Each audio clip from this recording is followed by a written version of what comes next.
ഇപ്പോൾ പെൻഷനുണ്ട്, ഡിസബിലിറ്റി പെൻഷനുണ്ട്, പക്ഷെ വളരെ ചെറിയ എമൗണ്ടാണ്. ഈ ഒരു ചെറിയ എമൗണ്ടും കൊണ്ട് നമുക്ക് ജീവിതം മുന്നോട്ട് കൊണ്ടുപോകാൻ പറ്റുമോ? 1500 രൂപ അല്ലെങ്കിൽ 2000 രൂപ, അതും 3 മാസം കൂടുമ്പോൾ എല്ലാം കൂടെ ഒരുമിച്ച് കിട്ടും. അപ്പം നമുക്ക് നമ്മുടെ ഒരു കാര്യം പ്ലാൻ ചെയ്യാൻ പറ്റത്തില്ല. നമ്മൾ അൺഎംപ്ലോയിഡ് ആണെങ്കിൽ നമുക്ക് ആനുകൂല്യങ്ങൾ ഉണ്ടെങ്കിൽ നമ്മൾ ആ ഓഫീസുകളിൽ പോകുമ്പോൾ അവരെ നമ്മൾ ഇങ്ങോട്ട് ഓടിക്കും അങ്ങോട്ട് ഓടിക്കും. ഇപ്പോൾ വീൽ ചെയറിലുള്ള ഒരു വ്യക്തിക്ക് ഓഫീസിൽ എത്തിപ്പെടാൻ പറ്റുന്നില്ല, കാരണം ആ ഓഫീസിൽ ലിഫ്റ്റ് ഇല്ല. അപ്പോൾ സ്റ്റെപ്പ് കയറി അവരുടെ രക്ഷിതാക്കൾ പോകണം. പിന്നെ അവർ പറയും ആളിനെ കൊണ്ടുവരും, ആ കൗണ്ടറിൽ പോകും, ഈ ഓഫീസിൽ പോകും, നാളെ വരും, ഇവർ ലീവാണ്, ഇവരില്ല, അല്ലെങ്കിൽ ആ ഫയൽ കാണുന്നില്ല എന്നൊക്കെ പറഞ്ഞ് ഈ ഗവൺമെൻറ് ഉദ്യോഗസ്ഥർ തന്നെ നമ്മൾ ഇങ്ങോട്ട് അങ്ങോട്ടിട്ട് ഓടിക്കുമ്പോഴത്തേക്കും നമ്മൾ വിചാരിക്കും നമുക്ക് ഈ ആനുകൂല്യം ഒന്നും വേണ്ട, വീട്ടിൽ ഇരുന്നാൽ മതി. എന്നല്ല, ഞങ്ങളോട് ഡയറക്റ്റ്ലി ഞങ്ങളുടെ മുഖം നോക്കി നിങ്ങൾക്ക് വെള്ളം വേണോ, അല്ലെങ്കിൽ നിങ്ങൾ ഇത് കുടിക്കോ, നിങ്ങൾക്കിത് ഇഷ്ടമാണോ എന്നാണ് ചോദിക്കേണ്ടത്. ആ ഒരു മനോഭാവം മാറിയാൽ സമൂഹത്തിൻ്റെ കാഴ്ചപ്പാട് തീർച്ചയായും മാറും. ഒരു സാധാരണ ബിസിനസ്മാൻ അല്ലെങ്കിൽ ഒരു സാധാരണ സ്കൂൾ ടീച്ചർ സാധാരണ കുട്ടികളെ പഠിപ്പിക്കുന്നു, സാധാരണ രീതിയിൽ ബിസിനസ് ചെയ്യുന്നു, രാവിലെ തൊട്ട് വൈകുന്നേരം വരെ ഓഫീസിൽ പോകുന്നു, അവരുടെ ശമ്പളം അവർക്ക് കൃത്യമായി കിട്ടുന്നുണ്ട്, അല്ലെങ്കിൽ അവർക്ക് വേണ്ട പ്രോഫിറ്റും വരുമാനവും കിട്ടുന്നുണ്ട്, അവരുടെ വീട്ടിൽ ആർക്കും ഒരു അസുഖവും ഇല്ല, ടച്ച് വുഡ്, എല്ലാവരും നല്ല രീതിയിൽ ഇരിക്കുകയാണ്. Why should they think about someone with a disability? കാഴ്ച വൈകല്യമുള്ളവരുടെ ജീവിതത്തെക്കുറിച്ച് അവരെങ്ങനെയാണ് മനസ്സിലാക്കുക? പക്ഷേ സൈറ്റഡ് ആയിട്ടുള്ള എന്തെങ്കിലും അഡ്വെഞ്ചേഴ്സിനാണെങ്കിൽ അയ്യോ നിനക്ക് പറ്റില്ല, നീ വീഴും, നിന്റെ രക്ഷിതാക്കളോട് നമ്മൾ ഉത്തരം പറയേണ്ടി വരും, നീ ഒന്നും വരണ്ട, അങ്ങനെ പറഞ്ഞ് മാറ്റി നിർത്തി യു കാണ്ട് എപ്പോഴും കേട്ട് ശീലിച്ചു പോയി.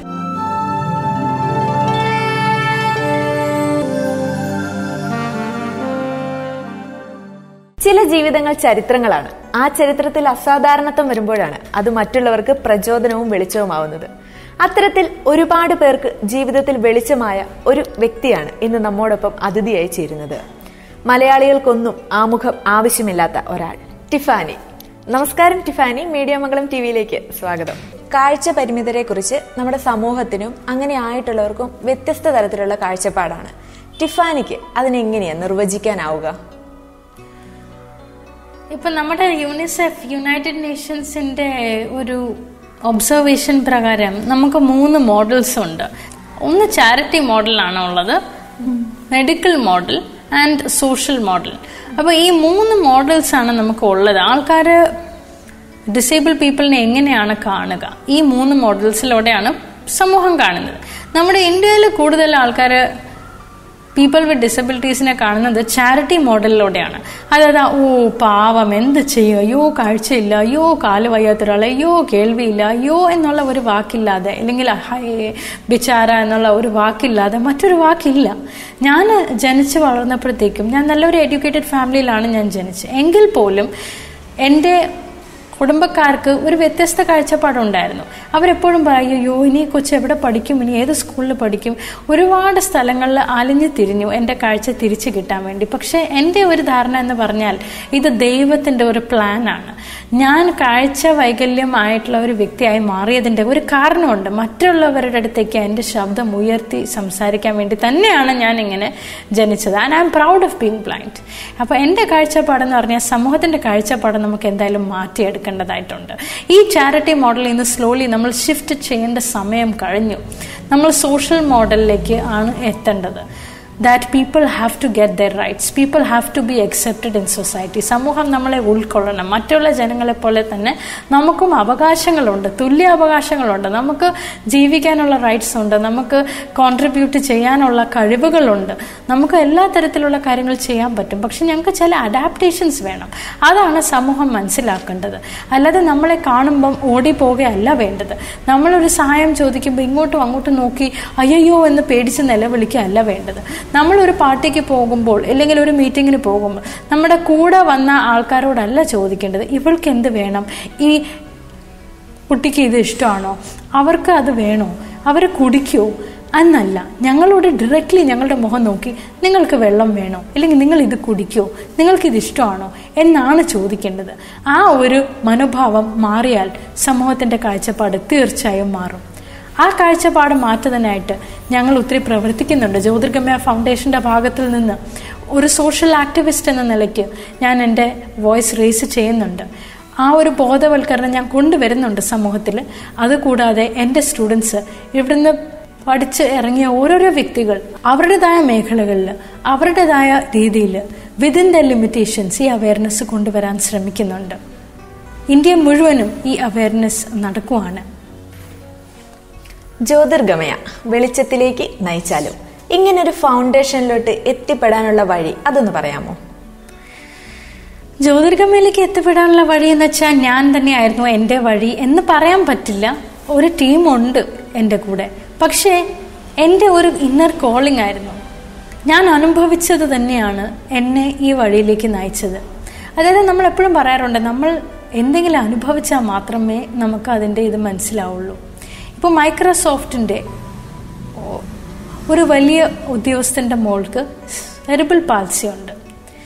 അങ്ങനെ ഒരു പരിമിതി ഉള്ളത് കൊണ്ട് മാത്രമാണ് അദ്ദേഹം ഇന്ന് ആപ്ലിക്കേഷൻസ് ആക്സസിബിൾ ആക്കുന്നതിനെ കുറിച്ച് ചിന്തിക്കുന്നുണ്ട്. പല പല ആക്സസിബിലിറ്റി ഫീച്ചേഴ്സിനെ കൊണ്ടുവരാൻ ശ്രമിക്കുന്നുണ്ട് മൈക്രോസോഫ്റ്റുകളിൽ. അതേപോലെ തന്നെ മറ്റ് പല കാര്യങ്ങളിലും, മറ്റ് പല ആപ്ലിക്കേഷൻസിൽ, അല്ലെങ്കിൽ മറ്റ് പല അസിസ്റ്റീവ് ഡിവൈസസിൽ, അല്ലെങ്കിൽ വേറെ ഒരുപാട് കാര്യങ്ങളിൽ നമുക്ക് സംഭവിച്ചാൽ മാത്രമേ നമുക്ക് മനസ്സിലാവുള്ളൂ അത് മറ്റുള്ളവർ എങ്ങനെയായിരിക്കും അത് അനുഭവിക്കുന്നു എന്നുള്ളത്. ഇപ്പം ഒരു സാധാരണ ബിസിനസ്മാൻ അല്ലെങ്കിൽ ഒരു സാധാരണ സ്കൂൾ ടീച്ചർ സാധാരണ കുട്ടികളെ പഠിപ്പിക്കുന്നു, സാധാരണ രീതിയിൽ ബിസിനസ് ചെയ്യുന്നു, രാവിലെ തൊട്ട് വൈകുന്നേരം വരെ ഓഫീസിൽ പോകുന്നു, അവരുടെ ശമ്പളം അവർക്ക് കൃത്യമായി കിട്ടുന്നുണ്ട്, അല്ലെങ്കിൽ അവർക്ക് വേണ്ട പ്രോഫിറ്റും വരുമാനവും കിട്ടുന്നുണ്ട്, അവരുടെ വീട്ടിൽ ആർക്കും ഒരു അസുഖവും ഇല്ല, ടച്ച് വുഡ്, എല്ലാവരും നല്ല രീതിയിൽ ഇരിക്കുകയാണ്. Why should they think about someone with a disability? കാഴ്ച വൈകല്യമുള്ളവരുടെ ജീവിതത്തെക്കുറിച്ച് അവരെങ്ങനെയാണ് മനസ്സിലാക്കുക? How will they understand? They can only understand once they get that pinching point.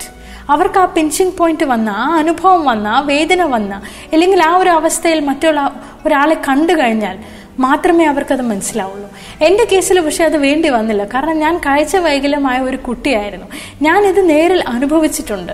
ആ ഒറ്റപ്പെടൽ, ആ വിവേചന, ആ ക്ലാസ്സിൽ നിന്ന് പുറത്താക്കല്, ആ ഈവ് ടീസിങ്, എല്ലാ തരത്തിലുള്ള എല്ലാ കാര്യങ്ങളും ഞാൻ അനുഭവിച്ചിട്ടുണ്ട്. എൻ്റെ സ്കൂളിൽ എല്ലാവരും പിക്നിക്ക് പോകുമ്പോൾ എന്നെ മാത്രം മാറ്റി നിർത്തുമായിരുന്നു. സിനിമയ്ക്ക് എല്ലാ സൈറ്റഡ് കുട്ടികളും പോകുമ്പോൾ നിനക്ക് സിനിമ കണ്ടുകൂടല്ലോ, നീ എന്തിനു വരുന്നേ, നീ അവിടെ ഇരിക്കും. വേറെ എവിടെയെങ്കിലും എന്തെങ്കിലും പ്രയാസമായിട്ടുള്ള റോഡിലോ എന്തെങ്കിലും ട്രെക്കിങ്ങോ ഹൈക്കിങ്ങോ വല്ലതും പോകും. ബ്ലൈൻഡ് സ്കൂളിൽ ഞാൻ കൂടെ പോയിട്ടുണ്ട്. പക്ഷേ സൈറ്റഡ് ആയിട്ടുള്ള എന്തെങ്കിലും അഡ്വഞ്ചേഴ്സിനാണെങ്കിൽ അയ്യോ നിനക്ക് പറ്റില്ല, നീ വീഴും, നിന്റെ രക്ഷിതാക്കളോട് നമ്മൾ ഉത്തരം പറയേണ്ടി വരും, നീ ഒന്നും വരണ്ട, അങ്ങനെ പറഞ്ഞ് മാറ്റി നിർത്തി യു കാണ്ട് എപ്പോഴും കേട്ട് ശീലിച്ചു പോയി. അങ്ങനെ പിന്നെ I got tired of this word. ഞാൻ പറഞ്ഞു എനിക്ക് കാണ്ട് നോ ഞാൻ കേട്ടുകൊണ്ടിരിക്കേണ്ട കാര്യമില്ല. എപ്പോഴും നെഗറ്റിവിറ്റി എന്തിനാണ്? നമ്മുടെ ജീവിതത്തെ പോലെ പോസിറ്റിവിറ്റി വേണ്ടേ? ഇനി വരും തലമുറ എന്ത് ചെയ്യും? ഇതെന്നെ കേട്ടുകൊണ്ടിരിക്കുമോ? എത്രയോ അഡ്വാൻസ്മെന്റ് വരുന്നുണ്ട് in the field of technology, in the field of science, in the field of adventure, in the field of sports, in everything. നമുക്ക് എന്തുകൊണ്ട് അനുഭവിച്ചുകൂടാ? അതുകൊണ്ട് എൻ്റെ ഈ ഡിസ്ക്രിമിനേഷൻസിൽ നിന്നാണ് ഞാൻ പഠിച്ചത്. അങ്ങനെ ഞാൻ ആദ്യം ഒരു റിസപ്ഷനിസ്റ്റായി ജോലി ചെയ്തു. ഞാൻ പബ്ലിക് ട്രാൻസ്പോർട്ടിൽ ട്രാവൽ ചെയ്യുമ്പോഴും ഞാൻ ഒരുപാട് ഡിസ്ക്രിമിനേഷൻ അനുഭവിച്ചു. ഒരുപാട് ആൾക്കാർ എന്നെ പരിഹസിക്കുമായിരുന്നു, എന്നെ എന്തെങ്കിലുമൊക്കെ പറയുമായിരുന്നു, കമൻറ്റ് പറയുമായിരുന്നു. അതൊക്കെ ഞാൻ അനുഭവിച്ചു. അപ്പം ഞാൻ മനസ്സിലാക്കി ഞാൻ അത്രയും കോൺഫിഡൻ്റ് ആയിരുന്നു. എൻ്റെ വൈറ്റ് കെയിനും വെച്ച് ഞാൻ നടക്കുമ്പോൾ മറ്റുള്ളവരുടെ അവസ്ഥ എന്തായിരിക്കും? അവർ ഒരു പ്രാവശ്യം കമൻറ്റ് കേട്ട് അവർ അടുത്ത ദിവസം പേടിച്ച് അവർ വീട്ടിൽ നിന്ന് വെളിയിൽ ഇറങ്ങത്തില്ല. കാരണം സമൂഹം അവരെന്ത് പറയും, അവരുടെ രക്ഷിതാക്കളെ എന്ത് പറയും. റോഡിൽ നമ്മൾ നടക്കുമ്പോൾ ചിലർ പറയും നിനക്ക് അമ്മയും അച്ഛനും ഇല്ലേ, വീട്ടിൽ ചോദിക്കാനും പറയാൻ ആരും ഇല്ലേ, അഴിച്ചു വിട്ടിരിക്കുകയാണോ എന്നൊക്കെ കമൻറ്റ്സ് കേൾക്കുമ്പം നമ്മുടെ മനസ്സ് തളർന്നു പോകുന്നുണ്ട്. ഞാൻ വിചാരിച്ചു ഞാൻ തളർന്നു പോകില്ല, ഞാൻ ഇനിയും പോകും, ഇനിയും നടക്കും, ഇനിയും സമൂഹത്തോട് ഞാൻ കാണിക്കും എന്നിട്ട് എനിക്കും ഇത് പറ്റും. Yes, we do have limitations. നമുക്ക് മറ്റുള്ളവരുടെ സഹായം വേണം റോഡ് ക്രോസ് ചെയ്യാം. കാരണം റോഡുകൾ ഒന്നും ആക്സസിബിൾ അല്ല. ഒരു സർട്ടൺ ടൈം കഴിഞ്ഞാൽ ശരിയാണ് ഈ സമൂഹത്തിൽ ഇപ്പോഴത്തെ ജെൻഡർ ബേസ്ഡ് ആറ്റിറ്റ്യൂഡ് കാരണം നമുക്ക് ഇറങ്ങി നടക്കാൻ സാധിക്കുന്നില്ല. പക്ഷെ നമുക്ക് ആ ആറ്റിറ്റ്യൂഡ്സ് ഒക്കെ മാറ്റണം, ആ സ്റ്റീരിയോ ടൈപ്സ് ഒക്കെ മാറ്റണം. ആ ഒരു ലക്ഷ്യബോധത്തോടു കൂടിയാണ് ഞാൻ മൊബൈൽ സ്കൂൾ ആദ്യം തുടങ്ങിയത്. ബ്ലൈൻഡ് ആയിട്ടുള്ള വ്യക്തികളുടെ വീടുകളിൽ പോയി അവർക്ക് വേണ്ട രീതിയിൽ പരിശീലനം കൊടുക്കുക എന്നായിരുന്നു ആ പ്രോജക്റ്റിൻ്റെ ലക്ഷ്യം. ഇപ്പോഴും ഞങ്ങളത് ചെയ്യുന്നുണ്ട്. അതുകൂടാതെ ഞാൻ 2015 ഞാൻ വിചാരിച്ചു എനിക്ക് എല്ലാവരുടെയും വീട്ടിലേക്ക് എത്തിപ്പെടാൻ പറ്റുന്നില്ലല്ലോ. 4 ലക്ഷം 5 ലക്ഷം ബ്ലൈൻഡ് പീപ്പിൾ ഉണ്ട്. എല്ലാവരുടെ വീട്ടിലേക്ക് നമ്മൾ എങ്ങനെ എത്തും? ഒരുപാട് സംഘടനകളുണ്ട് ഈ മേഖലയിൽ പ്രവർത്തിക്കുന്ന, ഞാൻ മാത്രമല്ല. പക്ഷെ ഞാൻ വിചാരിച്ചു എൻ്റെ ഏരിയയിൽ എൻ്റെ രീതിയിൽ എനിക്കൊരു സംഘടന തുടങ്ങണം. എനിക്ക് എൻ്റെ എക്സ്പീരിയൻസസ് മറ്റുള്ളവരുമായി ഷെയർ ചെയ്യണം. എൻ്റെ നോളജ് മറ്റുള്ളവരുമായി ഷെയർ ചെയ്യണം. എനിക്ക് എല്ലാം അറിയാമെന്നല്ല, പക്ഷെ എനിക്ക് അറിയുന്ന കാര്യങ്ങൾ അറ്റ്ലീസ്റ്റ് മറ്റുള്ളവരുമായി ഷെയർ ചെയ്യണം. എൻ്റെ എക്സ്പീരിയൻസ് മറ്റുള്ളവരുമായി ഷെയർ ചെയ്യണം. കാഴ്ച വൈകല്യമായിട്ടുള്ള ഒത്തിരി വ്യക്തികൾക്ക് മാറ്റം വരുത്തണം. അവരുടെ ജീവിതത്തിൽ ഒരു സ്പാർക്ക്, ഒരു ഡിഫറൻസ് കൊണ്ടുവരണം. അങ്ങനെയാണ് 2015 ഏപ്രിൽ 12 ജ്യോതിർഗമയ ഫൗണ്ടേഷൻ ആരംഭിച്ചത്. ജ്യോതിർഗമയ ഫൗണ്ടേഷനിൽ ഇപ്പോൾ നമ്മൾ ചെയ്യുന്നത് റെസിഡൻഷ്യൽ ട്രെയിനിങ് ആണ്. ജ്യോതിർഗമയിൽ ഇപ്പോൾ ചെയ്യുന്നത് residential training in computers, in all forms of access technology. അവർക്ക് നല്ല രീതിയിൽ ടെക്നോളജി ഒരു തടസ്സമില്ലാതെ കൈകാര്യം ചെയ്യാൻ, with all necessary software, social media ഉൾപ്പെടെയുള്ള എല്ലാ കാര്യങ്ങളും ഹാൻഡിൽ ചെയ്യാൻ, Instagram, Twitter, Facebook, LinkedIn, Pinterest, എന്തൊക്കെയുണ്ടോ സോഷ്യൽ മീഡിയ അതെല്ലാം ഹാൻഡിൽ ചെയ്യാവുന്നതാണ് കാഴ്ച ഇല്ലാത്തവർക്ക്. ഇതെല്ലാത്തിനും ആക്സസിബിലിറ്റി ഫീച്ചേഴ്സ് ഉണ്ട്. ടോക്ക് ബാക്ക് ഉണ്ട്, iOS-ൽ വോയിസ് ഓവർ ഉണ്ട്, കമ്പ്യൂട്ടറിൽ വിൻഡോസിൽ NVDA ഉണ്ട്, ലിനക്സ് ഉണ്ട്, എല്ലാം ഉണ്ട്. എല്ലാ തരത്തിലുള്ള ഓപ്പറേറ്റിംഗ് സിസ്റ്റംസ് പഠിക്കാൻ പറ്റും. ഇപ്പോഴത്തെ പാൻഡമിക് സമയത്ത് even Google Meet, Zoom, Webex Meet എന്ന മൈക്രോസോഫ്റ്റ് ടീംസ് എന്ന ഒരുപാട് വെർച്വൽ പ്ലാറ്റ്ഫോംസും നമുക്ക് വളരെയധികം ആക്സസിബിൾ ആണ്. ഇതിൽ നമ്മൾ ട്രെയിനിങ് കൊടുക്കുന്നുണ്ട് ഓൺലൈൻ. സോ ഇതാണ് ജ്യോതിർഗമയ ചെയ്യുന്ന പ്രവർത്തനങ്ങൾ. അതുകൂടാതെ ഓറിയന്റേഷൻ, മൊബിലിറ്റി. ഇന്ന് ഈ വൈറ്റ് കെയിൻ ഡേ ആണല്ലോ. വൈറ്റ് കെയിൻ നമ്മുടെ വഴികാട്ടിയും നമ്മുടെ സിമ്പിളുമാണ്. വൈറ്റ് കെയിൻ്റെ യൂസ് ആണ് നമ്മളിവിടെ പഠിപ്പിക്കുന്നത്. Handicraft and interpersonal skills, soft skills, ഇതൊക്കെയാണ് നമ്മളിവിടെ ചെയ്യുന്നത്. ഒരു കാഴ്ച വൈകല്യമുള്ള തളർന്നിരിക്കുന്ന ഒരു വ്യക്തിയെ അസറ്റാക്കി മാറ്റാനാണ് ജ്യോതിർഗമയ ചെയ്യുന്നത്. ജ്യോതിർഗമയയിലേക്ക് ഞാൻ എന്തുകൊണ്ട് വന്നെന്ന് വെച്ചാൽ എൻ്റെ വിവേചനം, എൻ്റെ ഡിസ്ക്രിമിനേഷൻ, ഞാൻ അനുഭവിച്ച ബുദ്ധിമുട്ട് ഇനി എനിക്ക് അറിയുന്ന ഒരു ബ്ലൈൻഡും അനുഭവിക്കാൻ പാടില്ല. ഓക്കെ, ജ്യോതിർഗമയ കൂടുതലും പ്രവർത്തിക്കുന്നത് ഈ വിദ്യാഭ്യാസ കാര്യങ്ങളിലാണ്. പക്ഷെ നമ്മുടെ കേരളത്തിലെ കാര്യമെടുത്ത ബ്ലൈൻഡ് സ്കൂളുകൾ വിരലിലെണ്ണാവുന്നത് മാത്രമാണ്. അപ്പൊ ഈ കാഴ്ച പരിമിതരുടെ വിദ്യാഭ്യാസ പ്രശ്നങ്ങൾക്കെല്ലാം അതൊരു അപര്യാപ്തതയല്ലേ? എല്ലാ ഡിസ്ട്രിക്ട്സിലും ബ്ലൈൻഡ് സ്കൂൾസ് ഉണ്ട്. ചില ഡിസ്ട്രിക്ട്സിൽ 2 ബ്ലൈൻഡ് സ്കൂൾ വീതമുണ്ട്. പക്ഷെ ഇനിയും ഒരുപാട് ചേഞ്ചസ് വരാനുണ്ട്. ഇപ്പോഴത്തെ നിലയിലാണെങ്കിൽ ബ്ലൈൻഡ് സ്കൂൾസിൽ ഇപ്പം കമ്പ്യൂട്ടർ ലാബ്സ് ഉണ്ട് with all the necessary access technology. ഇപ്പോൾ വിദ്യാഭ്യാസ മേഖലയിൽ ഒരുപാട് മാറ്റങ്ങൾ വരുന്നുണ്ട്. എൻ്റെ ഒരുപാട് പഴയ സ്റ്റുഡൻസ് ഒരുപാട് കാര്യങ്ങൾ അവരായിട്ട് പഠിച്ചിട്ടുണ്ട്. വിദ്യാഭ്യാസം ഇല്ലാത്തവർ തന്നെ, സ്കൂളിൽ പോകാത്തവർ തന്നെ ഞങ്ങളുടെ ഈ സെൻറ്ററിൽ വന്നിട്ട് പോയതിനു ശേഷം സ്വന്തമായിട്ട് ആപ്ലിക്കേഷൻസ് ഷെയർ ചെയ്യാറുണ്ട്, ബാക്കപ്പ് ചെയ്യാറുണ്ട്, ഗൂഗിൾ ഡ്രൈവിൽ സ്റ്റോർ ചെയ്യാറുണ്ട്. അവരവരുടെ രീതിയിലേക്ക് പോയിട്ടുണ്ട്. അവർ മറ്റുള്ളവർക്ക് നോളജ് പകർന്നു കൊടുക്കാൻ തക്കത്തിനായിട്ടുണ്ട്. സോ അങ്ങനെ വിദ്യാഭ്യാസ മേഖലകളിൽ ഇപ്പം കാര്യങ്ങൾ മാറിക്കൊണ്ടിരിക്കുകയാണ്. ജ്യോതിർഗമയ വഴി മാത്രമല്ല മറ്റ് പല സംഘടനകളും ചേർന്ന് പ്രവർത്തിക്കുന്നുണ്ട്. ബ്ലൈൻഡ് സ്കൂൾസിൽ ഇപ്പോൾ ഒത്തിരി മാറ്റങ്ങളുണ്ട്. ഇപ്പം പഴയ ഞാൻ പഠിച്ചിരുന്ന കാലം പോലെയല്ല. ഇപ്പോൾ ഒത്തിരി ടെക്നോളജിക്കൽ അഡ്വാൻസ്മെന്റ്സ് ഉണ്ട്, ഇൻഫ്രാസ്ട്രക്ചർ കൂടിയിട്ടുണ്ട്. എല്ലാ ബ്ലൈൻഡ് സ്കൂൾസിലും അത് തന്നെയാണ് അവസ്ഥയെന്ന് എനിക്ക് പറയാൻ പറ്റത്തില്ല. പക്ഷെ ചില ബ്ലൈൻഡ് സ്കൂൾസിലൊക്കെ അവസ്ഥ ഒരുപാട് മെച്ചപ്പെട്ടിട്ടുണ്ട്. പക്ഷെ ഇനിയും മെച്ചപ്പെടാനുണ്ട്. ഇനിയും ഇന്റഗ്രേറ്റഡ് സ്കൂൾസ് ഒരുപാട് വരാനുണ്ട്. ഇൻക്ലൂസീവ് എഡ്യൂക്കേഷൻ വരാനുണ്ട്. RPWD ആക്ടിന്റെ 6ാമത്തെ ആർട്ടിക്കിൾ പ്രകാരം എല്ലാ സ്കൂൾസും ഏതെങ്കിലും ഒരു ഡിസേബിൾഡ് കുട്ടിക്ക് അഡ്മിഷൻ കൊടുക്കാനാണ് അവരുടെ നിയമം. പക്ഷെ പല സ്കൂൾസ് കൊടുക്കുന്നില്ല. കാരണം അവർക്ക് ബോധവൽക്കരണമില്ല, വേണ്ട രീതിയിൽ റിസോഴ്സ് ടീച്ചേഴ്സ് ഇല്ല. ഇല്ലെങ്കിൽ റിസോഴ്സ് ടീച്ചേഴ്സ് ഉണ്ടെങ്കിൽ പോലും മൾട്ടിപ്പിൾ ഡിസബിലിറ്റിയിൽ പഠിപ്പിക്കുന്ന റിസോഴ്സ് ടീച്ചേഴ്സാണ്. അപ്പം they would have studied on mental retardation but the person they are getting is blind. അല്ലെങ്കിൽ they would have been studied on blindness പക്ഷേ the student they are getting is mentally challenge. അപ്പോൾ അങ്ങനെ നിൽക്കുമ്പം ആ resource ടീച്ചേഴ്സിൻ്റെ ആ ഒരു ഡിസ്ട്രിബ്യൂഷനിൽ കുറച്ച് challenges ഉണ്ട്. അത് ഗവൺമെൻറ്റും സർവശിക്ഷ അഭിയാനും പിന്നെ മറ്റ് ബോഡീസും ചേർന്ന് പ്രവർത്തിക്കണം. അതിന് ഞങ്ങളെപ്പോലെയുള്ള സംഘടനകളും ഞങ്ങളെപ്പോലെയുള്ള വ്യക്തികൾ അവയർനെസ് ക്യാമ്പ്സ് നൽകുന്നുണ്ട്, അപേക്ഷകൾ നൽകുന്നുണ്ട്. ഈ കാര്യങ്ങൾക്ക് ഇനി ഒരുപാട് മാറ്റം വരാനുണ്ട്. ഇപ്പോഴത്തെ ഈ നാഷണൽ എഡ്യൂക്കേഷൻ പോളിസി അനുസരിച്ച് കുറച്ച് സ്പെഷ്യൽ എഡ്യൂക്കേഷനിൽ കുറച്ചും കൂടെ പ്രാധാന്യം വന്നിട്ടുണ്ട്. So I hope it will be implemented. ഇപ്പം അംഗപരിമിതരായിട്ടുള്ളവരെ ദിവ്യാംഗർ എന്ന് വിശേഷിപ്പിക്കണം എന്നാണ് നമ്മുടെ കേന്ദ്ര സർക്കാർ പറഞ്ഞിട്ടുള്ളത്. പക്ഷെ നമ്മുടെ സമൂഹത്തിൽ ഇപ്പോഴും ഡിസേബിൾഡ് ആയിട്ടുള്ള ആൾക്കാരെ ഡിഫറെന്റ്ലി ഏബിൾഡ് ആണെന്ന് അംഗീകരിച്ചിട്ടുണ്ടോ? Well, I don't really like this term, differently abled. അതായത് ഒന്നുകിൽ നമുക്ക് എന്തെങ്കിലും സൂപ്പർ നാച്ചുറൽ കഴിവുകൾ ഉണ്ടാവണം, വ്യത്യസ്ത കഴിവുകൾ ഉണ്ടാവണം. അല്ലാന്നുണ്ടെങ്കിൽ ബിക്കോസ് ഇതൊരു തരം അത്ര നല്ല ഒരു കോൺട്രവേഴ്ഷ്യൽ ടേമാണ്. അതിൽ നമ്മളെ കളിയാക്കുന്ന ഒരു ടേം തന്നെ ഡിഫറെന്റ്ലി ഏബിൾഡ്. അപ്പം നമുക്ക് എന്ത് എബിലിറ്റീസ് ആണ് ഉള്ളത്?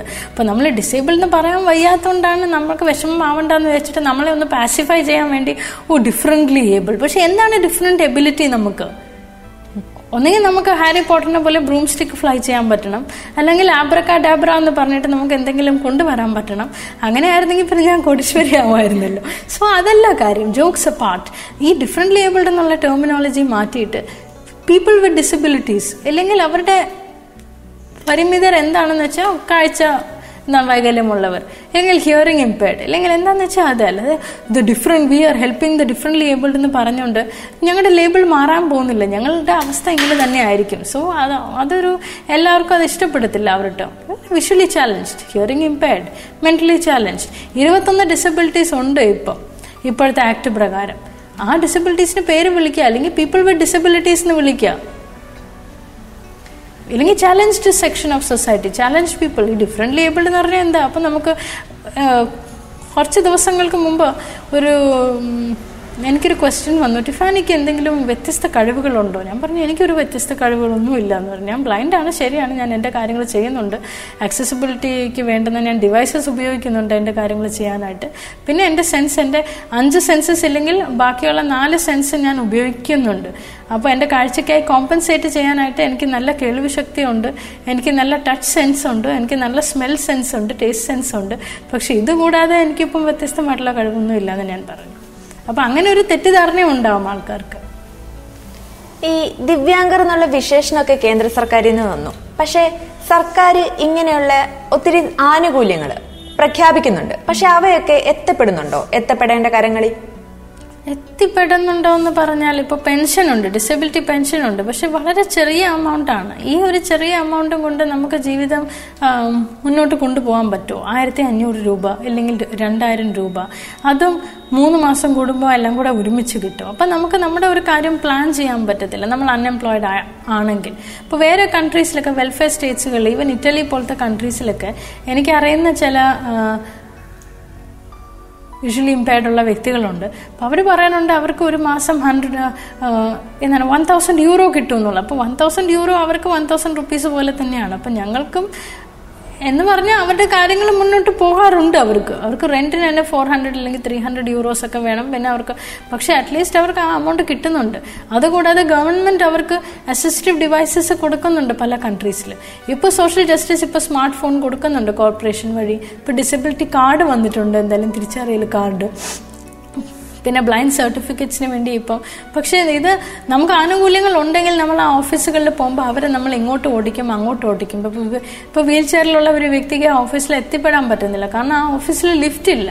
അപ്പോൾ സ്റ്റെപ്പ് കയറി അവരുടെ രക്ഷിതാക്കൾ പോകണം. പിന്നെ അവർ പറയും ആളിനെ കൊണ്ടുവരും, ആ കൗണ്ടറിൽ പോകും, ഈ ഓഫീസിൽ പോകും, നാളെ വരും, ഇവർ ലീവാണ്, ഇവരില്ല, അല്ലെങ്കിൽ ആ ഫയൽ കാണുന്നില്ല എന്നൊക്കെ പറഞ്ഞ് ഈ ഗവൺമെന്റ് ഉദ്യോഗസ്ഥർ തന്നെ നമ്മൾ ഇങ്ങോട്ട് അങ്ങോട്ടിട്ട് ഓടിക്കുമ്പോഴത്തേക്കും നമ്മൾ വിചാരിക്കും നമുക്ക് ഈ ആനുകൂല്യം ഒന്നും വേണ്ട, വീട്ടിൽ ഇരുന്നാൽ മതിയെന്ന്.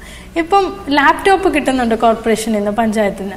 ആ ലാപ്ടോപ്പിൽ അവർ ലിനക്സ് ഇൻസ്റ്റാൾ ചെയ്ത് തരും, അല്ലെങ്കിൽ വിൻഡോസ് ഇൻസ്റ്റാൾ ചെയ്ത് തരും. 6 മാസം കഴിയുമ്പോൾ ആ ലാപ്ടോപ്പ് വർക്കാവില്ല.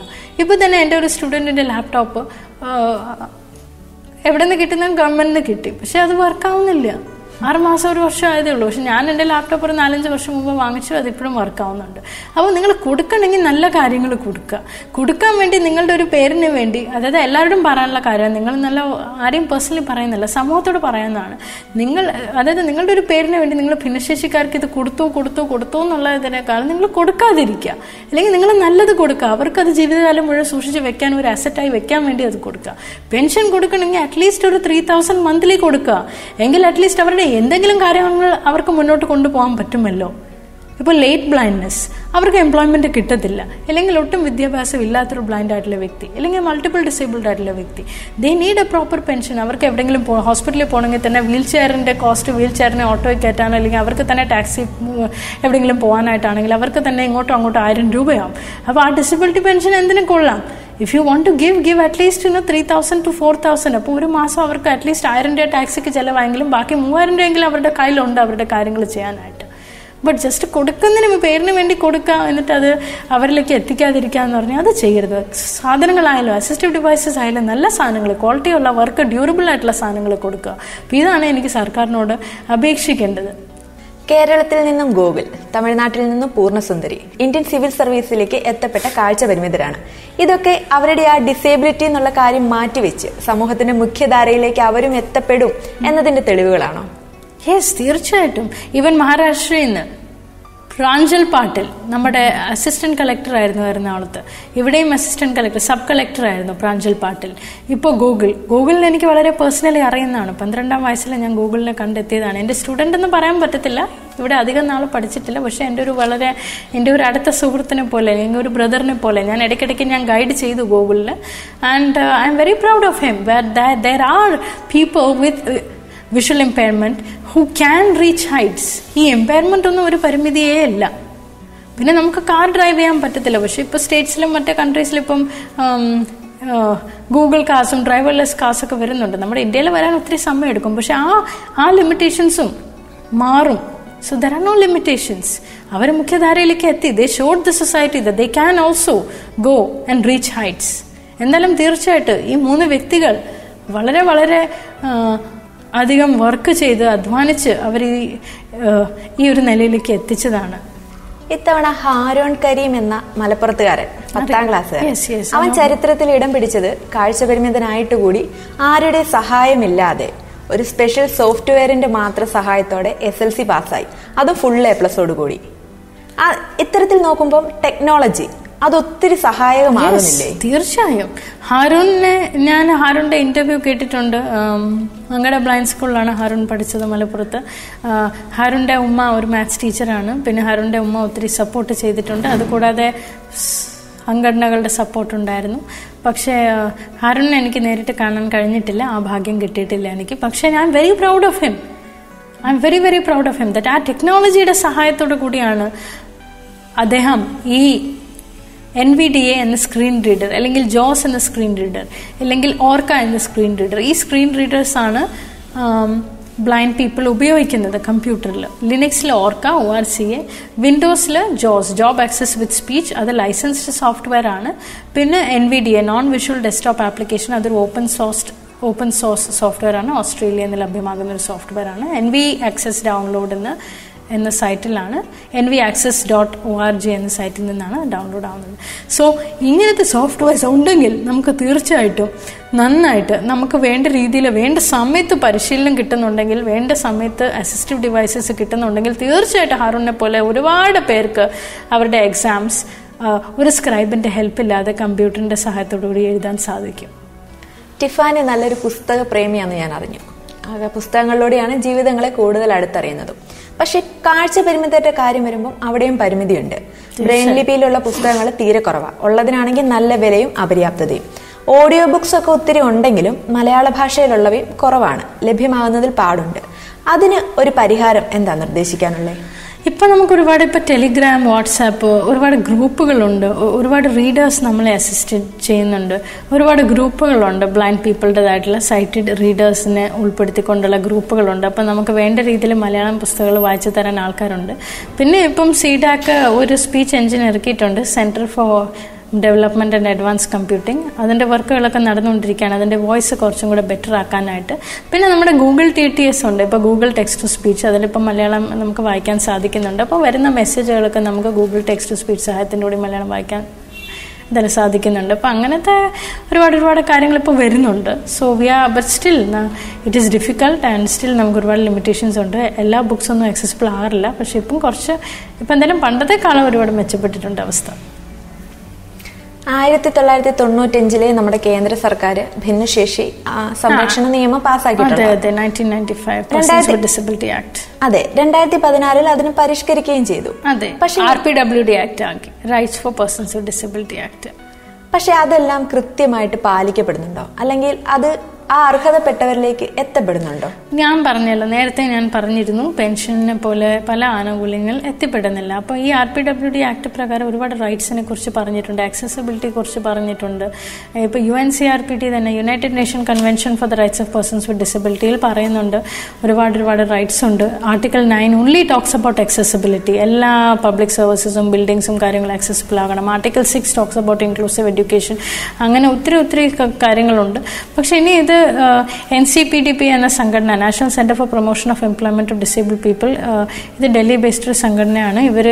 ഇവർ നോക്കുന്നുണ്ട് എല്ലാ സ്റ്റേറ്റിലും ഈ RPWD ആക്ട് എത്തുന്നുണ്ടോ, അത് ഇംപ്ലിമെന്റ് ചെയ്യപ്പെടുന്നുണ്ടോ ഇല്ലേ നോക്കുന്നുണ്ട്. പക്ഷേ ഈ ഒരു ലോക്ക്ഡൌണിന്റെ സമയത്ത്, ഈ ഒരു COVID-19 പശ്ചാത്തലത്തിൽ ഒരുപാട് ബുദ്ധിമുട്ട് അനുഭവിക്കേണ്ടി വന്നു പീപ്പിൾ വിത്ത് ഡിസബിലിറ്റീസിന്. അതായത് പെൻഷൻ എടുക്കാനായിട്ട് ആയാലും എവിടെയെങ്കിലും പോകാനാണെങ്കിലും ഒത്തിരി ബുദ്ധിമുട്ടുകൾ അനുഭവിക്കേണ്ടി വന്നു. So there is still a long way to go.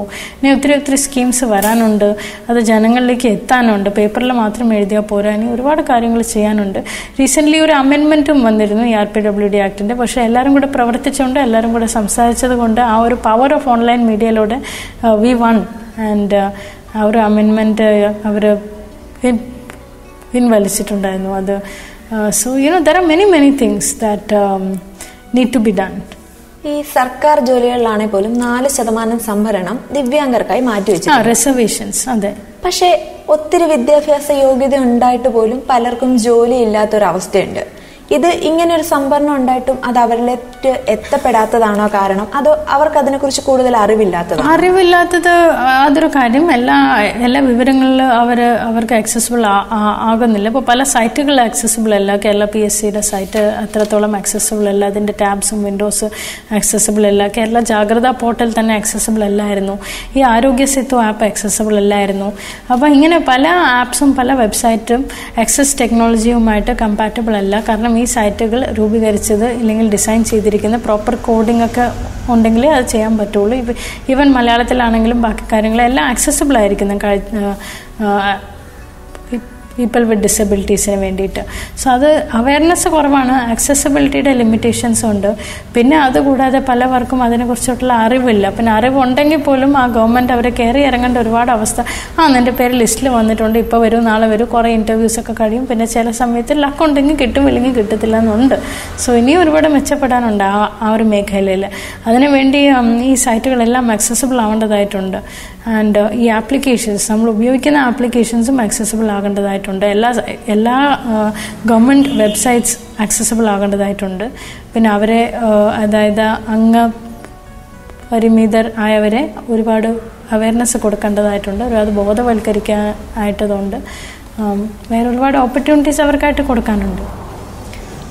സർക്കാരിനെക്കാളും കൂടുതലും ഈ സാമൂഹികമായിട്ട് ബന്ധപ്പെട്ട് നിൽക്കുന്നത് ജ്യോതിർഗമയ പോലുള്ള NGOs ആയിരിക്കുമല്ലോ. അപ്പോൾ അത്തരം കാര്യങ്ങളിൽ കൂടുതൽ ചെയ്യാനും പറ്റും. അപ്പൊ ജ്യോതിർഗമയുടെ ഭാവി പരിപാടികൾ എന്തെല്ലാമാണ്? ഇപ്പോൾ ജ്യോതിർഗമയുടെ ഭാവി പരിപാടികൾ എന്ന് പറഞ്ഞാൽ ഒരു ക്യാമ്പസിന് വേണ്ടി ഞങ്ങൾ എന്തായാലും ശ്രമിക്കുന്നുണ്ട്. ഒരു proper Eeco friendly, disable friendly, accessible campus. അതായത് ഞങ്ങളുടെ സ്റ്റുഡൻസിന് എല്ലാ തരത്തിലുള്ള ആക്ടിവിറ്റീസ്, സ്പോർട്സ്, റെക്രിയേഷൻ, നല്ല ഒരു ഹെൽത്തി അറ്റ്മോസ്ഫിയർ, എൻജോയ് ചെയ്യാൻ പറ്റുന്നതും പഠിക്കാൻ പറ്റുന്നതും കാര്യങ്ങൾ അനുഭവിക്കാൻ പറ്റുന്ന അഡ്വഞ്ചർ സ്പോർട്സ് ഒക്കെ അനുഭവിക്കാൻ പറ്റുന്നത്. ഈവൻ ഒരു ആക്സസിബിൾ ജിം പോലും ഞങ്ങൾ അതിനെക്കുറിച്ച് റീസെൻ്റ്ലി സംസാരിച്ചിരുന്നു. അപ്പോൾ ആ തരത്തിലുള്ള ആക്സസിബിലിറ്റിയോടുകൂടി ഒരു നല്ല അന്തരീക്ഷം ഉള്ള ഒരു ക്യാമ്പസാണ് ഞങ്ങൾക്ക് വേണ്ടത്. അതിനുവേണ്ടി എന്തായാലും സന്മനസ്സുള്ളവർ സഹായിച്ചാലേ പറ്റുള്ളൂ. ഞാൻ ഒരു വ്യക്തി വിചാരിച്ചാൽ നടക്കത്തില്ല. എല്ലാവരും കൂടെ നിന്നാലേ വിചാരിക്കാൻ പറ്റുള്ളൂ ആ കാര്യത്തെക്കുറിച്ച്. ഇപ്പോൾ നമ്മളൊരു റെൻറ്റഡ് ബിൽഡിങ്ങിലാണ് ഉള്ളത്. സോ ഭാവിയിൽ എന്തായാലും ഒരു ക്യാമ്പസ് ആണ് എൻ്റെ സ്വപ്നം. ഇതും അല്ലാതെ സമൂഹത്തിലുള്ള മാറ്റം എന്ന് ചോദിച്ചു കഴിഞ്ഞാൽ നമ്മൾ ഇനിയും ഞങ്ങളുടെ വോയിസസ് ഉയർത്തിക്കൊണ്ടിരിക്കും. ഇനിയും ഗവൺമെൻറ് എൻ്റെ ഓരോരോ ഫംഗ്ഷൻസിന് എനിക്ക് എവിടെയൊക്കെ പോകാൻ ഓപ്പർച്യൂണിറ്റി കിട്ടുന്നു, ഏതൊക്കെ ഉദ്യോഗസ്ഥരെ കാണാൻ ഓപ്പർച്യൂണിറ്റി കിട്ടുന്നു, അവരെ ഞാൻ എപ്പോഴും ആക്സസിബിലിറ്റി ആൻഡ് ഇൻക്ലൂഷനെ കുറിച്ച് എപ്പോഴും ബോധവൽക്കരിക്കാറുണ്ട്. ഇതെൻ്റെ മുദ്രാവാക്യങ്ങളാണ്: accessibility and inclusion and acceptance of people with disabilities. Malayali അല്ലാതിരുന്നിട്ട് കൂടി ടിഫാനി ഇപ്പോൾ കേരളത്തിലാണ് വേരുറപ്പിച്ചിരിക്കുന്നത്. കേരളത്തിന് ടിഫാനിയോടുള്ള ഇഷ്ടം, അല്ലെ ടിഫാനിക്ക് കേരളത്തോടുള്ള ഇഷ്ടം, അതൊന്ന് പറയാമോ? Well, that's a long story. അതൊരു $1 million question ആണെന്ന് തന്നെ പറയാം. കേരളത്തിൽ ഞാൻ ചെറുപ്പത്തിലാണ് എത്തിപ്പെട്ടത്. ഞാൻ ഇംഗ്ലണ്ടിലാണ് എൻ്റെ ആരംഭ പഠനം. അതിനുശേഷം ഞാൻ ഇവിടെയാണ് എത്തിപ്പെട്ടത്. എൻ്റെ ഫാദർ ഇവിടുത്തെ ബ്രിഗേഡ് കമാൻഡർ ആയിരുന്നു. അതിനുശേഷം ഞാൻ ഇവിടെ തന്നെ എൻ്റെ എഡ്യൂക്കേഷൻ കണ്ടിന്യൂ ചെയ്തു. ഇവിടെ ഹോസ്റ്റലിൽ നിന്നു. ഞാനും പല സ്കൂളുകളിൽ പോയി. പിന്നെ ആൾക്കാരുടെ എന്നോടുള്ള ഒരു മനോഭാവം, ക്ലാസിക്കൽ മ്യൂസിക്, പിന്നെ ഭരതനാട്യം, പിന്നെ ഇവിടുത്തെ ആഹാരം, ഇവിടുത്തെ ചെണ്ടയുടെ സൗണ്ട്, ഫ്ലൂട്ടിൻ്റെ സൗണ്ട്, ആൾക്കാരുടെ മനോഭാവം. എൻ്റെ അമ്മയുമായിട്ട് ഞാൻ മാർക്കറ്റിൽ പോകുമ്പോൾ അമ്മയുടെ കരം പിടിച്ച് ഞാൻ കുട്ടിക്കാലത്ത് മാർക്കറ്റിൽ പോകുമായിരുന്നു. അപ്പം ആ സമയത്ത് എൻ്റെ അമ്മയ്ക്ക് അങ്ങനെ മലയാളം അറിയത്തില്ലായിരുന്നു. പക്ഷെ ഞാൻ പതുക്കെ അങ്ങ് മലയാളം പഠിച്ചു വരുന്നേ ഉള്ളായിരുന്നു. അപ്പം അങ്ങനെ എനിക്ക് അറിയുന്ന മലയാളത്തിൽ ഞാൻ പറയുമായിരുന്നു, ആൻറ്റി ഒന്ന് വില കുറച്ച് കൊടുക്കും എൻ്റെ അമ്മയ്ക്ക്. അപ്പം അവർ എൻ്റെ മലയാളം കേട്ട് എൻ്റെ പ്രൊനൗൺസിയേഷൻ കേട്ട് ഞങ്ങൾ ആർമി വാഹനത്തിലൊക്കെ വന്നെങ്കിൽ കൂടി അവർ എൻ്റെ അമ്മയ്ക്ക് വില കുറച്ച് തരുമായിരുന്നു. കാരണം എൻ്റെ ആ ഒരു മലയാളം, ആ ഒരു സംസാരമൊക്കെ കേട്ട് എൻ്റെ കവളിലൊക്കെ തട്ടിക്കൊണ്ട് അവരെന്നെ വളരെ വാത്സല്യത്തോടു കൂടി എന്നെ കാണുമായിരുന്നു. എന്നെ അയ്യോ മക്കളെ വന്നോ എന്നൊക്കെ പറഞ്ഞ് എൻ്റെ അമ്മ എന്നെ ബീച്ചിൽ കൊണ്ടുപോകുമായിരുന്നു. ഫിഷർമെൻ്റെ ഹട്ട്സിലേക്ക് പോലും എൻ്റെ അമ്മ എന്നെ കൊണ്ടുപോയിട്ടുണ്ട്. എൻ്റെ അമ്മ എന്തെങ്കിലും ഡ്രസ്സോ എന്തെങ്കിലും ഐറ്റംസ് ഒക്കെ കൊണ്ടുപോയി എന്നെ ബീച്ചിൽ അവരുടെ ഹട്ട്സിലേക്ക് കൊണ്ടുപോകുമായിരുന്നു. അവർക്ക് ഞങ്ങൾ സ്വീറ്റ്സ് ഒക്കെ ഡിസ്ട്രിബ്യൂട്ട് ചെയ്യായിരുന്നു. അപ്പം അങ്ങനെ ഒത്തിരി ഒത്തിരി വാത്സല്യം അവരിൽ നിന്ന് കിട്ടി. അതുകൂടാതെ ഇവിടുത്തെ ഞാൻ ഒരുപാട് കൾച്ചറൽ പ്രോഗ്രാംസിലൊക്കെ ഞാൻ പങ്കെടുത്തിട്ടുണ്ട്. Singing competitions. ഞാൻ കർണാട്ടിക് ക്ലാസിക്കൽ മ്യൂസിക് ആ കാലത്ത് ഞാൻ പഠിച്ചിരുന്നു. ഇപ്പോൾ എനിക്കൊന്നും ഓർമ്മയില്ല, പക്ഷെ അന്ന് ഞാൻ പഠിച്ചിരുന്നു. പിന്നെ ഭരതനാട്യം ഞാൻ കുറച്ച് പഠിക്കാൻ ശ്രമിച്ചിരുന്നു. അപ്പം എൻ്റെ ടീച്ചറും അങ്ങനെ ഒരുപാട് നന്മകൾ കിട്ടി എനിക്ക് ആ സമയത്ത് ഈ നാടിൽ നിന്ന്. അപ്പം അങ്ങനെയാണ് എനിക്ക് ഈ നാട് എനിക്ക് എത്രയും നന്മ തന്ന സ്ഥിതിക്ക് നാടിന് തിരിച്ചെന്തെങ്കിലും കൊടുക്കണമെന്നുള്ള ഒരു ദൗത്യം ഉണ്ട്. അങ്ങനെയാണ് ഞാൻ ഈ ഓർഗനൈസേഷൻ ഇവിടെ തന്നെ തുടങ്ങണമെന്നായത്. പ്ലസ് ഞാൻ ഇവിടെ എല്ലാം എഡ്യൂക്കേഷൻ എല്ലാം ഇവിടെ തന്നെ കഴിഞ്ഞുകൊണ്ട് ഇവിടെ മലയാളം എനിക്ക് ഫ്ലുവൻസി വന്നു. എനിക്ക് നിങ്ങളുടെ അത്രയും ഫ്ലുവൻസി കാണത്തില്ലായിരിക്കും, പക്ഷേ എന്തായാലും എൻ്റെ ഒരു കാര്യങ്ങൾ കൊണ്ടുപോകാനായിട്ടുള്ള ഫ്ലുവൻസി ഉണ്ട്. ഇനിയും മലയാളം വേർഡ്സ് കുറേ പഠിക്കാനുണ്ട്. ഇനി എൻ്റെ ഭാഷയൊക്കെ മെച്ചപ്പെടാനുണ്ടെന്ന് എനിക്കറിയാം. സോ എന്തെങ്കിലും ഉണ്ടെങ്കിൽ നിങ്ങളെല്ലാവരും ക്ഷമിക്കണം, ഒരു നോർത്ത് ഇന്ത്യനായിട്ട് ഞാൻ. ബട്ട് എന്തായാലും എനിക്ക് കേരളത്തോട് ഒരുപാട് ഇഷ്ടമുണ്ട്, കേരളത്തിന് എന്നോടും. പിന്നെ ചില സമയത്ത് നമുക്ക് എവിടെയായാലും അപ്സ് ആൻഡ് ഡൗൺസ് വരും. ഇപ്പോൾ ചില സമയത്ത് ഏതെങ്കിലും ഗവൺമെൻറ് ഓഫീസിൽ പോകുമ്പോൾ, അല്ലെങ്കിൽ ഏതെങ്കിലും വ്യക്തികളെ കാണുമ്പം, അല്ലെങ്കിൽ വേറെ എന്തെങ്കിലും സംഘടനകളുമായിട്ട് എന്തെങ്കിലും പൊളിറ്റിക്കൽ ഇതാകുമ്പം ഞാൻ വിചാരിക്കും അയ്യോ ഈ കേരളം വേണ്ട, നമുക്ക് നാട്ടിൽ പോയാലോ എന്നൊക്കെ ചില സമയത്ത് അങ്ങനെ വിചാരിച്ച് പോകും. ചില സമയത്ത് അങ്ങനെ നെഗറ്റീവ് ചിന്തകളൊക്കെ വരും, ഇവിടെയുള്ള എല്ലാ ആൾക്കാരും ബാഡാന്നൊക്കെ നമുക്കൊരു അപ്പ് ആൻഡ് ഡൗൺ മൂവ്മെൻറ്റ്സ് വരാറുണ്ടല്ലോ. പക്ഷെ now I reflect and I realise that കേരളത്തിൽ മാത്രമല്ല എല്ലാ സ്റ്റേറ്റിലും എല്ലാ സമൂഹത്തിലും എവിടെ പോയാലും മനുഷ്യരായ അപ്സ് ആൻഡ് ഡൗൺസ് തീർച്ചയായിട്ടും ഉണ്ടാകും. ഇന്ത്യയുടെ ധീരയായ മകൾ എന്നാണ് രാഷ്ട്രപതി ടിഫാനിയെ വിശേഷിപ്പിച്ചത്. അങ്ങനെ ഒരു വിശേഷണം കേട്ട ആ ഒരു നിമിഷത്തിൽ എന്തായിരുന്നു ടിഫാനിക്ക് മനസ്സിൽ തോന്നിയത്? ഞാൻ ആക്ച്വലി ഡിസംബർ 3 ഞാൻ എല്ലാവരുടെ ഒപ്പം തന്നെ നാഷണൽ അവാർഡ് വാങ്ങാനായിട്ട് ഞാൻ വിജ്ഞാൻ ഭവനിൽ പോയിരുന്നു ഡൽഹിയിൽ. ഞാൻ അതിന് 2 ദിവസം മുമ്പ് തന്നെ ഞങ്ങൾക്ക് റിഹേഴ്സലൊക്കെ ഉണ്ടായിരുന്നു. അപ്പം എല്ലാവരും പറഞ്ഞു പ്രസിഡന്റ് വരുന്നുണ്ട്, ഈ വഴിയിൽ കൂടെ നടക്കണം, അത് ചെയ്യണം. പിന്നെ എൻ്റെ ഫാദർ വന്നു. എൻ്റെ ഫാദർ ഒരു ആർമിയിലൊരു ലെഫ്റ്റനന്റ് ജനറലാണ്, ആർമിയിലൊരു ഉയർന്ന ഉദ്യോഗസ്ഥനാണ്. അദ്ദേഹത്തിൻ്റെ ഫുൾ ഫോമിലാണ്, പക്ക മെഡൽസ് അതും ഇതൊക്കെ ഇട്ടിട്ടാണ് വന്നത്. അപ്പോൾ അദ്ദേഹത്തിനെ കണ്ടിട്ട് ആദ്യം ഞാൻ പേടിച്ചു പോയി. അയ്യോ ഇനി ഡാഡ് എന്തെങ്കിലുമൊക്കെ പറയുമോ, ഞാൻ തല ഇങ്ങനെ വെക്കണം, ഞാൻ എങ്ങനെ ഇരിക്കണം, ഞാൻ ഇങ്ങനെ ചെയ്യണം. പിന്നെ പ്രസിഡന്റിനെ കാണുമ്പോൾ ഞാൻ ചിരിച്ചു പോവുമോ, അതോ ഞാൻ കരഞ്ഞു പോവുമോ, അത് എന്താവും എന്നൊക്കെ ഞാനും എൻ്റെ കൂടെയുള്ള ബാക്കിയുള്ള നാഷണൽ അവാർഡീസ് ഞങ്ങൾ എല്ലാവരും പേടിച്ചിരിക്കുകയായിരുന്നു. അവർക്ക് പ്രസിഡന്റിനെ മാത്രം പേടിച്ചാൽ മതിയല്ലോ, എനിക്ക് എൻ്റെ ഫാദറിനെയും പേടിക്കണമല്ലോ എന്ന് ഞാൻ ഓർത്തുകൊണ്ട് അവിടെ ഇരിക്കുമായിരുന്നു. ഞാൻ അവാർഡ് വാങ്ങിക്കാൻ ഞാൻ സ്റ്റേജിലോട്ട് പോയി. ഞാൻ പ്രസിഡന്റ് എന്നോട് സംസാരിച്ചു, കീപ് സ്മൈലിംഗ് എന്നുള്ള വാക്ക് തന്നു, എനിക്ക് കൈ തന്നു, കൺഗ്രാറ്റുലേഷൻസ് പറഞ്ഞു. അതിനുശേഷം ഞാനവിടെ വെറുതെ ഇരുന്നു, അദ്ദേഹത്തിൻ്റെ സ്പീച്ച് കേട്ടുകൊണ്ടിരുന്നു. ഞാൻ വിചാരിച്ചു ഇനി ഒന്നും പറയത്തില്ലായിരിക്കും, ഇനി എല്ലാം കഴിഞ്ഞല്ലോ. അയ്യോ ഇങ്ങനെ പിടിച്ചുകൊണ്ടിരുന്ന ശ്വാസത്തിന് ഞാൻ നാക്കി അയ്യോ എല്ലാം കഴിഞ്ഞല്ലോ എന്ന് വിചാരിച്ചിട്ട് അപ്പോഴും നിൽക്കും ഒരു നിമിഷം. അപ്പോഴത്തേക്കും ഞാൻ കേട്ടത് പ്രസിഡന്റ് പറയുന്ന എൻ്റെ കാര്യം, ടിഫനി ബ്രാർ എന്ന് പറയുന്നത് courageous daughter of India, Bharat കി സാഹസിക് ബേട്ടി. എന്നിട്ട് ഞാൻ ചെയ്തിട്ടുള്ള എല്ലാ കാര്യങ്ങളെക്കുറിച്ചും അദ്ദേഹം എല്ലാം പറഞ്ഞു. അത് ഞാൻ ചെയ്ത റോപ്പ് ക്ലൈമ്പിങ്, റോപ്പ് റൈഡിങ്, ഞാൻ ചെയ്യുന്ന സോഷ്യൽ വർക്ക്, എനിക്ക് 5-6 ഭാഷ അറിയാമെന്നും പറഞ്ഞു, സ്കൈ ഡൈവിങ് ചെയ്തിട്ടുണ്ടെന്ന് പറഞ്ഞു, പാരാഗ്ലൈഡിങ് ചെയ്തിട്ട് ഒന്നും മറക്കാതെ എൻ്റെ ഫുൾ ബയോഡേറ്റ തന്നെ അദ്ദേഹം പറഞ്ഞു. അവിടെ ഒത്തിരി അവാർഡീസ് അവിടെ ഇരിക്കുമായിരുന്നു, പക്ഷേ എൻ്റെ ഫുൾ ബയോഡേറ്റ എത്രയും വലിയ തലപ്പത്തിരിക്കുന്ന the first man of India, I mean the president himself ഇങ്ങനെ പറഞ്ഞു എന്നുള്ളത് എനിക്ക് വളരെ വളരെയധികം സന്തോഷമായി. That out of 1.2 billion citizens and out of 15 million blind people എൻ്റെ പേരാണ് അവിടെ വിളിക്കപ്പെട്ടതെന്നുള്ളത്. ഐ മീൻ ഇന്ത്യയിൽ 1.2 billion ആണല്ലോ പോപ്പുലേഷൻ. സോ എത്രയും പേരുടെ ഇടയിൽ ആരെയും ഓർക്കുക, ഒത്തിരി പേര് വളരെ ഔട്ട്സ്റ്റാൻഡിങ് പ്രവർത്തനങ്ങൾ ചെയ്തിട്ടുണ്ടാവല്ലോ. അവിടെ വേറെ ഒരുപാട് അവാർഡീസ് ഉണ്ടായിരുന്നു, എന്നെക്കാളും സിവിയർലി ഡിസേബിൾഡ് ആയിട്ടുള്ള വ്യക്തികളുണ്ടായിരുന്നു. പക്ഷേ എങ്കിൽ പോലും എൻ്റെ കഴിവുകളെ എടുത്തു പറഞ്ഞു, എൻ്റെ പേരെടുത്ത് പറഞ്ഞു, എല്ലാം പറഞ്ഞു. ആൻഡ് ഭാരത് കി സാഹസിക് ബേട്ടി എന്നുള്ള ആ ഒരു ടൈറ്റിലും എനിക്ക് തന്നോടെ എനിക്ക് ഒരുപാട് സന്തോഷമായി ആ നിമിഷങ്ങളിൽ. ടിഫാനിയുടെ ജീവിതം പലർക്കും മാതൃകയാണ്. ടിഫാനി ജീവിതത്തിൽ മാതൃകയാക്കിയിട്ടുള്ള ഒരാളുണ്ടോ? ഇല്ല, ഞാൻ എല്ലാവരെയും എൻ്റെ ജീവിതത്തിൽ മാതൃകയാക്കിയിട്ടുണ്ട്. അതായത് ഞാൻ ആരിൽ നിന്ന് എന്തൊക്കെ പഠിക്കുന്നു. എന്തായാലും എൻ്റെ മാതാപിതാക്കൾ ശരിയാണ്. എൻ്റെ അമ്മ ചെറുപ്പത്തിൽ മരിച്ചു. എനിക്ക് 12 വയസ്സുള്ളപ്പോൾ തന്നെ എൻ്റെ അമ്മ മരിച്ചു. എൻ്റെ അമ്മ എന്നെ പഠിപ്പിച്ചിട്ട് പോയ ഒരുപാട് കാര്യങ്ങളുണ്ട്. Values, help others, be kind എന്ന കാര്യം എൻ്റെ അമ്മ എപ്പോഴും എനിക്ക് പറഞ്ഞു തന്നു. നിനക്ക് ഇല്ലെങ്കിലും മറ്റൊരാൾക്ക് കൊടുക്കുക. എൻ്റെ അമ്മയുടെ കയ്യിൽ ഈവൻ 10 രൂപ ഉണ്ടെങ്കിലും അതിൽ 9 രൂപ ആർക്കെങ്കിലും കൊടുത്തിട്ട് വരും.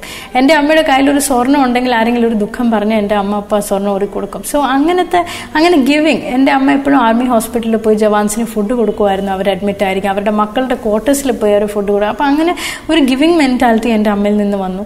അതിനുശേഷം എന്നെ വളർത്തിയ എൻ്റെ ഹെൽപ്പർ എന്ന് പറയാം, അവർ എനിക്കൊരു ചേച്ചിയെ പോലെയാണ്, അമ്മയെ പോലെയാണ്.